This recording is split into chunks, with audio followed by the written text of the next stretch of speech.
Tipsey Teacher again with another awesome idea to help your students, maybe to use during center time. You know how it is when teachers are busy with small groups and such, and you need something for the students to work on their own.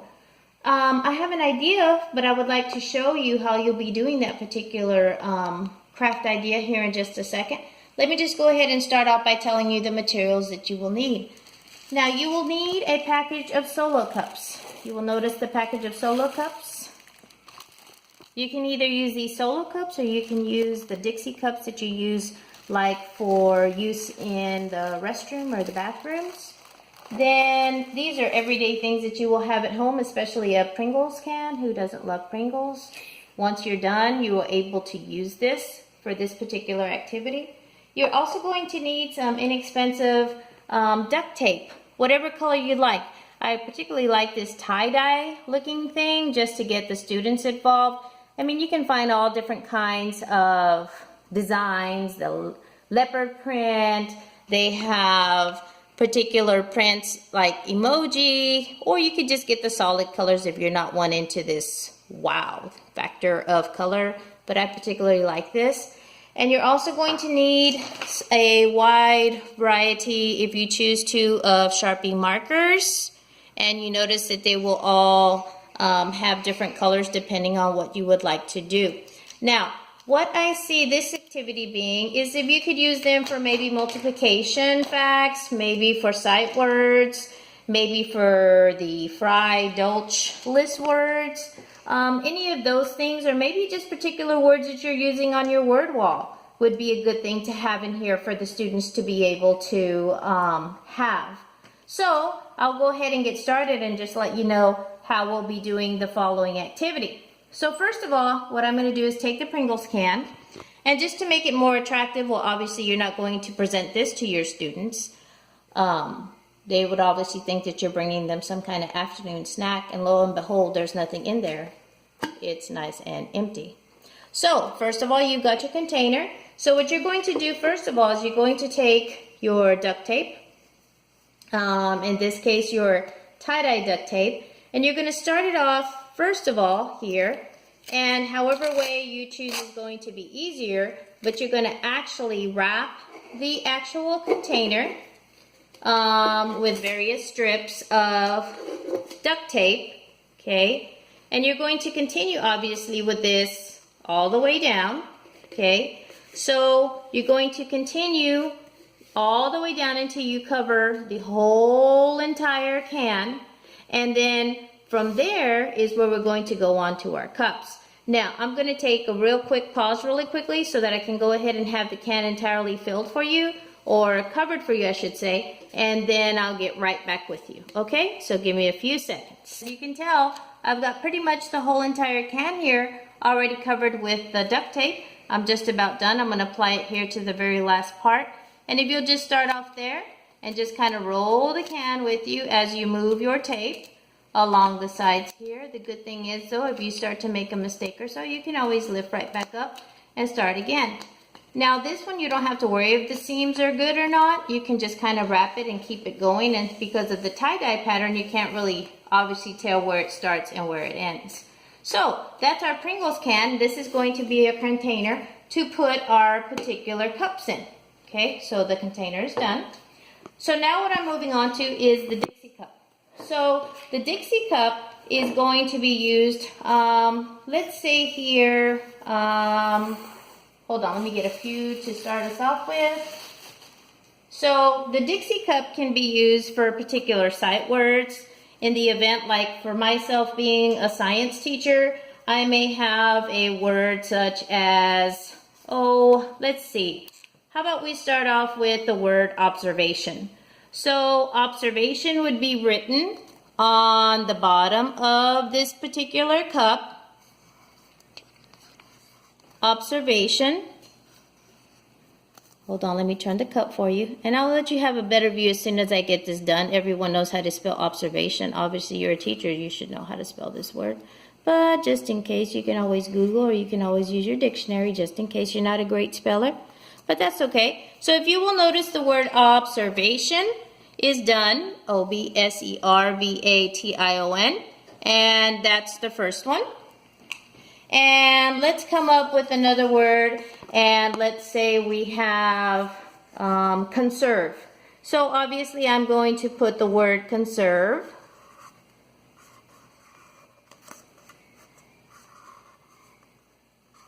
And then you could also give them a derivative of the word, maybe conservation. And what you could have the students do, once they do have these words, various words already put into their can, they can have observation, they can have conserve. Maybe what you might want to do is when they have these particular words is maybe use them in various sentences. Maybe have them test a partner. For example, maybe there's two folks done with their work. You can easily have them to go get the Pringles can to pull out the words, them to take a turn reading the words, and then coming up with sentences, or maybe even trying to write a paragraph, a small detailed paragraph of what they are studying at the time. So we have words like observe, we had observation, conserve. Let's try another word like, let's see, how about the word, let's see, soil. Okay, or if you wanted to make it plural, but soils. Okay, then from there the students could give you the details. For example, you might want to start off with the word gritty and have them tell you or explain to their partner, maybe have a small notebook inside or on the side of this to where they could use the word gritty in a sentence. Maybe they could use the word smooth to talk about the texture. For example, a particular type of soil that may be smooth, have small particles, would be sand. Not particularly really smooth, but not extremely rough either. Okay, so obviously you can use different colors, but here for the sake of the video, I'm just using this one for the time being. So, you could do a lot of things with this. Sand, smooth. You could go into the words such as texture. What kind of texture does each particular soil sample have? And obviously they'll have more experience by the actual observation and lab that you have exposing them to, example like in the soil unit that goes into minerals and textures and the ability for each soil to retain water or not retain water. So that's just a quick idea of what you might want to use with science word walls. Another one you might want to take into mind is maybe using it for multiplication problem. Let's say we're going to give them the problem 2 times 6 equals. And what you could do is write the problem inside. That way they are not eager to cheat if you put the answer on the outside. But you can write 2 times 6, and obviously the answer is going to be 12. So obviously you see the 12 inside. So your student will see the actual number sentence, 2 times 6 on the outside, and then all they have to do is flip on the inside to see what the answer is. So let's do one more or two more cups so that you can get the idea here. So let's say we're going to also do, all right, let's move on to 3 times 5 equals, and let's put our answer inside the cup. You can have them do 3 groups of 5 or 5 groups of 3. And 3 times 5 should, last time I checked, still gives me 15. Unless it's changed for some odd reason. But we have 3 times 5 equals 15. Yes? There we go. So we've got 3 times 5 again equals 15. So you could use them for your science word walls, because I know that's a big thing to get our students involved using the science words. It could be used for math, it could be used for ELA, anything that you choose to use it for. It could be for social studies. Something easy and quick like this, you could use it for your word wall. You could use it for multiplication. And then I was thinking to use it for something else. If we don't want to use the regular algorithm, 3 times 5, I know they're really big into arrays and things like that. So what if we wanted to give them an array of, let's say, 2 times 3. So obviously I'm going to have 2 going up here and towards the bottom. And then actually I'm going to go out 3 spaces.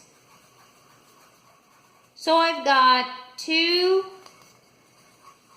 a 2 by 3 array. Yes?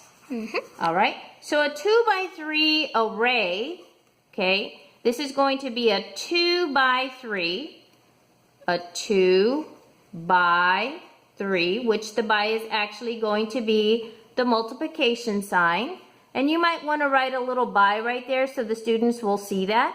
So a 2 by 3 array is going to give the child an answer of, hopefully, if they are not ready for the algorithm just yet, they can at least count 1, 2, 3, 4, 5, 6, and hopefully come up with the idea that 2 times 3 is going to give them the answer of 6. Okay? So you've got a 2 by 3 array, which is going to in turn change into a number sentence of 2 times 3 equals, and then your answer will be 6. Okay? So I gave you a pretty much wide range of ideas that you could use this for. Word walls, words, simple multiplication facts, arrays. I'm sure right now that you're looking at this, you're thinking about other ideas that you could use this for, but then guess what? All they have to do, depending on what you have, or if you want to have a mixture of these, put them all together, uncap this lovely, wonderful tie-dye container, which was inexpensive. Okay, hello, we all need to save our money. Pop them right back in there. Put the top right on. When your students tell you, Miss, I'm done, which you know that they do that, quite so many times, you can have them easily to take this container over them, with them, by themselves, with a partner. It depends, whichever way you choose to use it. But this is another Tipsy for Teachers idea that's rather inexpensive, and I hope you like these ideas. I gave you 3 good ideas to use here, but you can probably take this and run off with some more ideas.